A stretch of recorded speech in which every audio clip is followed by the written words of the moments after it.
ఇన్స్టాగ్రామ్లో కొన్ని సోషల్ మీడియాలో ఒక వీడియో వైరల్ అవుతుంది. కిరాయి కార్పొరేట్గా పోలీసులు ఉన్నారు, సెక్యూరిటీ అనుకోవచ్చా, ఏమనుకోవచ్చు? తప్పకుండా అండి, వాళ్ళు సెక్యూరిటీ ఇస్తున్నారు. ఎందుకంటే ఆయనకు ప్రాణహాని ఉందని ఒక సమాచారం అయితే ఉంది. ఎందుకంటే అతను వైఎస్ఆర్సీపీని టార్గెట్ చేస్తూ ఆయన ఇప్పుడు ఈ మధ్యలో తీన్మార్ మల్లన్న ఏ విధంగా అయితే లైవ్ కంటెస్ట్ చేస్తున్నాడో, న్యూస్ ఛానల్ రన్ చేస్తున్నాడో, సో ఆయన కూడా ఈ మధ్యలో మొత్తం వైఎస్ఆర్సీపీ పార్టీ గురించి సంబంధించిన వ్యక్తుల గురించి కానీ ఆయన కూడా చాలా ట్రోల్స్ చేస్తున్నాడు. ముఖ్యంగా రోజా పైన చాలా ట్రోల్స్ చేస్తున్నాడు. ఎందుకంత ధైర్యం ఏంటి? ఎందుకు కావాలని చేస్తున్నారు? ఎందుకు అట్లా చేస్తున్నారు? ప్రభుత్వం వాళ్ళదేనా? ధైర్యం ఏం లేదండి. ఆయన కూడా నెక్స్ట్ ఇప్పుడు ఎలక్షన్లో నెక్స్ట్ ఎలక్షన్లో పోటీ చేసే ఇంట్రెస్ట్ ఉంది కావచ్చు, దానిలో తప్పేముందండి. ఆయన ఇప్పుడు అన్నిటి లాంగ్వేజ్ అయితే ఇప్పటి వరకు అయితే ఎక్కడ వాడలేదు. సో ఇప్పటి వరకు అయితే అంటే కరెక్ట్గానే ట్రోల్స్ చేస్తున్నాడు. సో ఇప్పటి వరకు చాలా సోషల్ మీడియాలో కూడా ఆయనకున్న అప్పటికున్న క్రేజ్ ఇప్పటికున్న క్రేజ్ చూస్తే ఒక 50% చాలా క్రేజ్ పెరిగింది.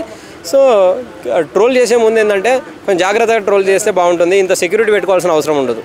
సో అంటే నెక్స్ట్ వైసీపీకి వచ్చిందనుకో, తర్వాత ఈయన కథ వేరే ఉంటుందని చెప్పేసి సోషల్ మీడియాలో వార్నింగ్స్ వస్తున్నాయి. అతనికి ఎట్లా చూడవచ్చు?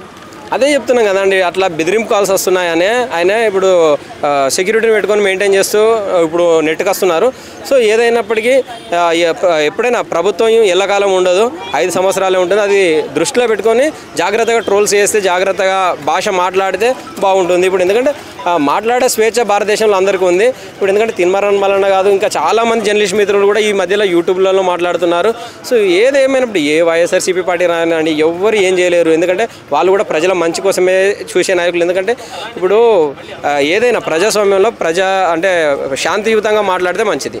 నెక్స్ట్ సీమరాజా వచ్చేసి కొంచెం ఎక్కువగా మాట్లాడుతుందని చెప్పేసి వైసీపీ వాళ్ళు అంటున్నారు. ఎట్లా చూడవచ్చు సీమరాజా కామెంట్స్ని? 100% అండి. తెలుగు రాష్ట్రాలలో ఆయన ఇప్పుడు సెన్సేషనల్గా అయిపోయారు. వైఎస్ఆర్సీపీ కండో వేసుకొని మరీ ట్రోల్స్ చేస్తున్నారు. ఫస్ట్ అలాంటి వాళ్ళని కట్టడి చేసుకుంటే వైఎస్ఆర్సీపీ వాళ్ళు బెటర్ అండి. ఇప్పుడు ఆయన మీద ఇప్పుడు అంబటి రాంబాబు గారు కానీ అనేక కేసులు వేస్తున్నారు, పిటిషన్లు ఇస్తున్నారు. ఆయన ఇప్పుడు నిన్న మొన్న చూసినాం, ఆయన సెల్ నెంబరు సోషల్ మీడియాలో పెట్టి నువ్వు ఎక్కడ ఉంటావు ఏంటిది అనేది ఫోన్ చేసి తిడుతున్నారు అంటున్నారు.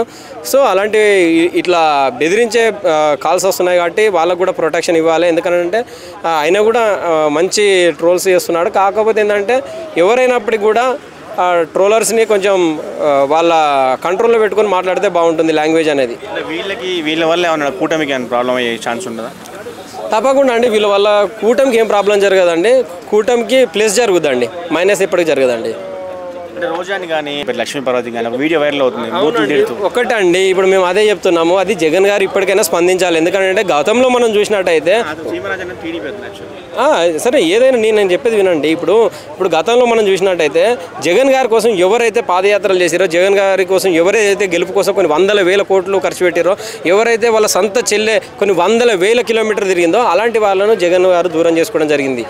సో దాని ఫలితమే ఈరోజు ఇదండి. ఎందుకంటే ఇప్పుడు అమ్మను కానీ చెల్లెను కానీ సొంత ఆయన కోసం ప్రాణంగా తిరిగిన నాయకులు కూడా ఇప్పుడు కోటమిరెడ్డి శ్రీధర్ రెడ్డి గారు అనేక నాయకులను కూడా ఈరోజు జగన్మోహన్ రెడ్డి గారు దూరం చేసుకోవడం జరిగింది.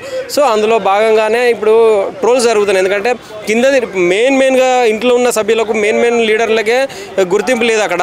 అంటే కింద చాలా వరకు తిరిగిన కార్యకర్తలు ఉంటారు కదా, వాళ్ళ నుండి వచ్చిన ఆవేశమే ఇలా ట్రోల్ చేస్తున్నారు. అంతా తప్పించి వాళ్ళు ఏం లేదు.